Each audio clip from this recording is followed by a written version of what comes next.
salaama daawadayaal halkani waa channelka wararka ee Somali News ku soo dhawaada tabinteena qodobada ugu waaweyn waxa qayb ka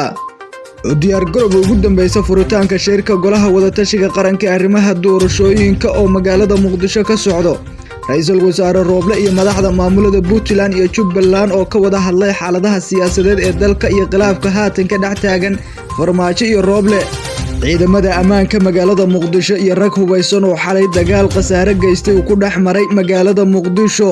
madaxweynaha Koonfur Galbeed lafta gareen oo ku soo wajahan magaalada Muqdisho caasimadda dalka isagoo ka qayb galaya shirka golaha wada tashiga qaranka oo hore u qaadacay iyo wararkii ugu dambeeyay senator Muuse Suudiyal oo diyaarsada ciidamo badan iyo badbaado qaran oo dhaqdhaqaaq xoogan ka wada magaalada Muqdisho qodobada iyo qodobo kale ayaa idin soo gudbin doonaa u diyaar garowga tabinteena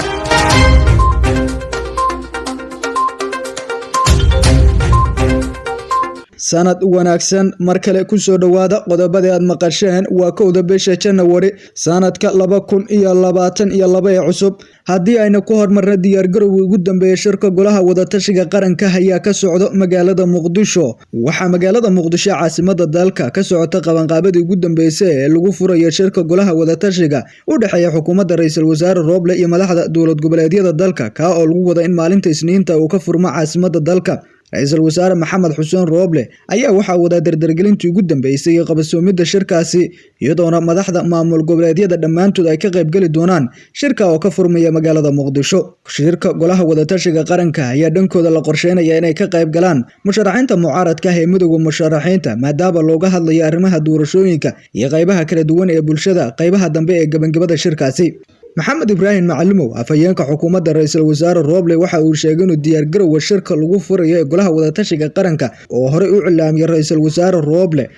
oo ka socdo magaalada Muqdisho isla markaana maalinta Isniinta lagu wado inuu ka furmo caasimadda kaas oo looga hadli doono arrimaha doorashooyinka ee xilligan murugsan iyo sidii loo dhameystiri lahaa isla markaana tabashooyinka taagan loo tirtiri lahaa dhammaanba madaxda maamul goboleedyada oo inta badan ay ku sugan yihiin magaalada Muqdisho ayaana ajiibay shirka ra'iisul wasaare Roble oo ku dhawaaqay isagoona shirkii hore uu cilaamiyay madaxweynaha muddaxileedkiisa dhamaaday Maxamed Cabdullaahi Farmaajo madaxweynaha Koonfur Galbeed marka laga reebay inta kale ay ku gacan sayreen lafta gareen ayaana dhankiisa ka qayb gali doona shirka Roble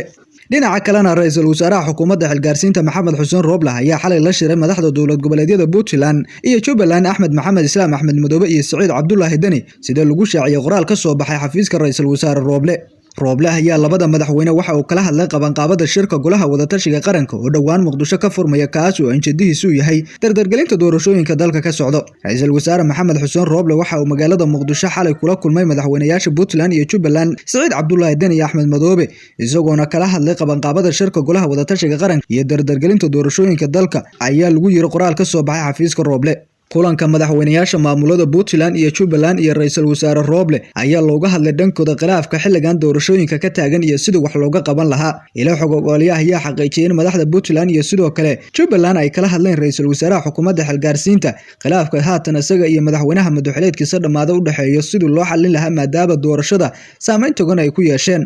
Madoobe iyo sidoo kale Dani oo hore u ahaa madaxdii ugu horeysay aqbalay ka qaybgalka shirka golaha wada tashiga ee qaranka oo ku dhawaaqay ra'iisul wasaaraha xukuumadda xilgaarsiinta ayaa haatan ku sugan magaalada Muqdisho iyagoona intay halka ku sugnaayeen ka wada kulamo kala duwan oo ka qaybgalayeen qaybaha kala duwan ee bulshada iyo sidoo kale siyaasiyiinta dalka taas oo looga hadlayay arrimaha doorashooyinka ee xilligan khilaafka iyo muranka badan hareeyay sidii wax looga qaban lahaa iyo dhameystirka doorashooyinka dalka ka socdo Saciid Cabdullaahi Dani wali ma bilaabin doorashada golaha shacabka ee baarlamaanka dowladda federaalka ee Soomaaliya halka Jubbaland ay laga doortay 6 kursi oo doorashada golaha shacabka ah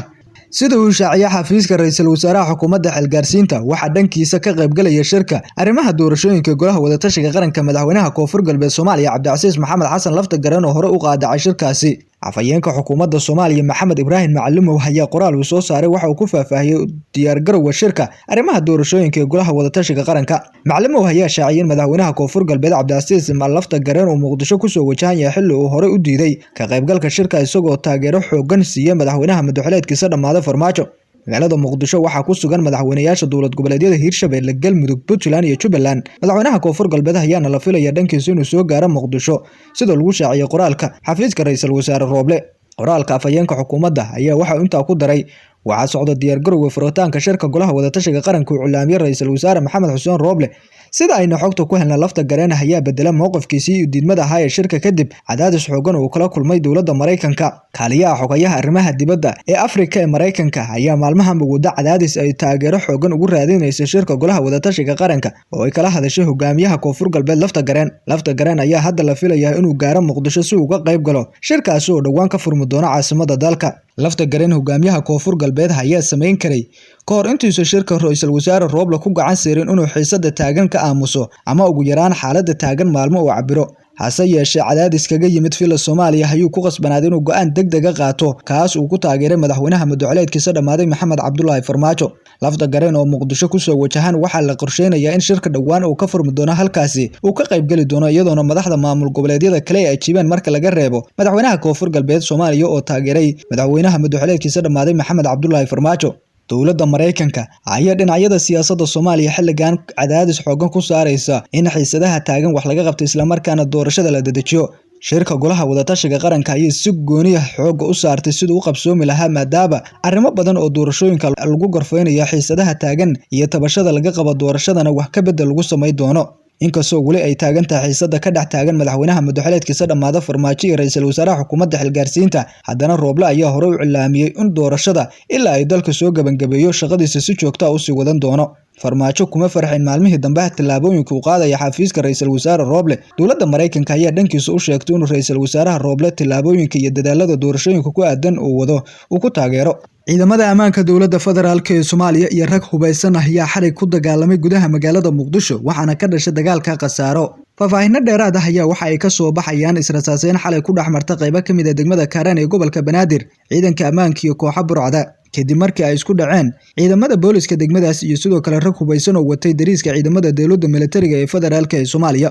ila wareedyaha ayaa sheegay in dagaalku uu yimid kadib markii ay isku dhaceen ciidamada ammaanka oo xilligaa wada howlgalo iyo rag hubeysan oo markaasi la socday mooto bajaaj oo la sheegay in xoog ku marayeen wadooyinka qaar isla markaana rasaas ay huwiyeen ciidanka booliska ee xilligaa howlgalka sameynaya maadaama xaafadda waayihii dambe amnigeeda aysan ahayn mid wanaagsan wararka ayaa sheegay in ciidanka booliska ay toogasho ku dileen mid ka mid ah ragga hubeysnaa oo ay la dagaalameen waxaana sidoo kale dhaawac fudud uu soo gaaray sargaal lagu magacaabo Daawud Dalmar oo taliyo ku-xigeenka booliska degmada Kaaraan ah sidoo kale ciidamada ayaa lagu waramayaa inay gacanta ku dhigeen kooxo dhalinyaraha oo ciyaal weeraha kuwa oo dhibaato xoogan ku waday xaafadda Jamhuuriya ee degmada Kaaraan kuwa iyagana hubeysan midiyo iyo baangado oo ay waxyeello xoogan iyo jirdil u geysta dadka shacabka dhacna xoogan ka sameeya degmadaasi saraakiisha ciidamada ammaanka oo la hadla warbaahinta ayaa sheegay inay tilaabo adag ka qaadi doonaan ragga burcadka iyo dhalinyarada ay soo qabteen iyagoona intaasi ku daray inay sii wadi doonaan howlgallada lagu xaqiijinayo amniga ka socda degmadaasi Kaaraan waxaa muddooyinkii dambe ka taagnaa dhibaatooyin amni darro iyadoona meesha ugu sarreysay uu gaaray